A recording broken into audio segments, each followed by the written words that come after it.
और इस वक्त एक और जानकारी मिल रही है कि श्रीनगर में फिर से ड्रोन देखे गए हैं।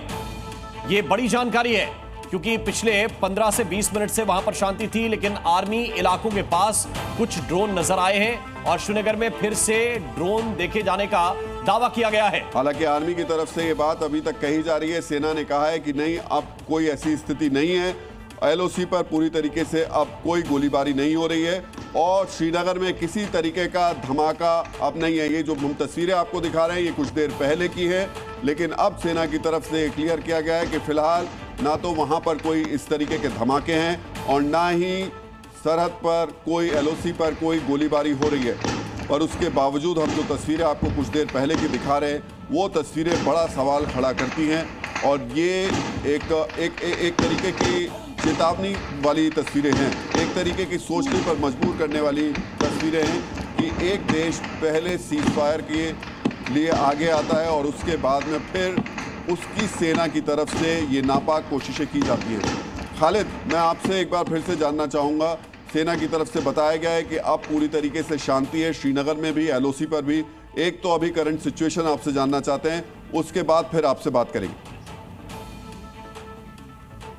राहुल जी, मैं आपको बता दूं, सेना ने यहाँ स्पष्ट कर दिया है कि जितने भी ड्रोन थे उनको ग्राउंड कर दिया गया है 10 जिलों में, और जो बीबी कैंट पर या एयरपोर्ट पर या लाल चौक पे हमला हुआ था उसको विफल कर दिया गया है। वही उड़ी करना टंगडार में इस टाइम जो है इस आज के दिन सीज फायर वायलेशन नहीं हुआ, वहाँ कोई गोली नहीं चली। हाँ, जम्मू के अगर हम बेम्बरकली, कृष्णा घाटी, पुंछ, राजौरी, अखनौर इन जगहों की बात करें तो यहाँ कुछ देर पहले ज़रूर आर्टिलरी और मोटार से गोले दागे गए थे, लेकिन उसका भरपूर जवाब दिया गया। अब जो यहाँ पर सेना कमांड में मेरी बात हुई अभी कुछ देर पहले, उन्होंने कहा कि सब कुछ जो है यहाँ पर सामान्य हो गया है। जो हमला किया गया था उसको विफल कर दिया गया है। फिलहाल पिछले 15-20 मिनट से कश्मीर के किसी भी हिस्से से ड्रोन की खबर नहीं आई है और जम्मू में भी जो बंदूकें हैं वो खामोश। और इस वक्त की सबसे बड़ी खबर मिल रही है, खालिद आपको रोकना चाहते हैं, इस वक्त की सबसे बड़ी खबर मिल रही है।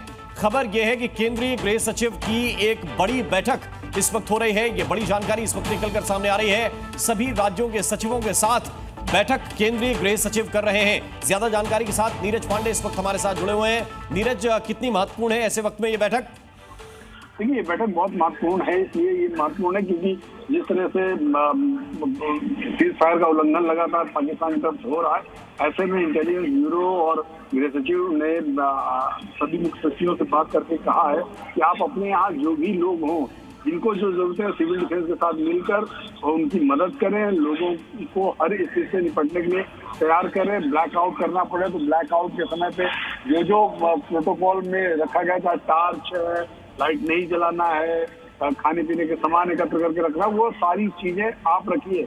यानी कि भले सीज फायर करने की घोषणा हो गई हो दोनों तरफ से, लेकिन वो स्थितियां बन नहीं पा रही। इसलिए सरकार अभी भी अपनी जो प्रिकॉशन लेने वाली पद्धति है उसको एक्टिवेट रखना चाहती है और यही कारण है कि गृह सचिव ने सभी मुख्य सचिवों से बात करके कहा है कि जो हमने तय किया उसको जारी रखें। जी, ये बड़ी खबर इस वक्त नीरज बता रहे हैं कि जो भी तय मानक थे उनको अपना कर रखना है। गृह सचिव ने सभी राज्यों से अलर्ट रहने के लिए कहा है, अलर्ट रहने के निर्देश दिए गए हैं। इन सब के बीच सेना की तरफ से जानकारी यह मिल रही है कि एलओसी पर फिलहाल फायरिंग रोकी गई है, रुकी हुई है। वहां पर इस वक्त कोई फायरिंग एलओसी पर नहीं हो रही और ना ही आसमान में कोई ड्रोन इस वक्त है। अभी श्रीनगर में धमाके नहीं हो रहे हैं, ये सेना की तरफ से स्पष्ट किया गया है। लेकिन कुछ देर पहले जो हुआ उसने कई तरीके के सवाल खड़े कर दिए हैं।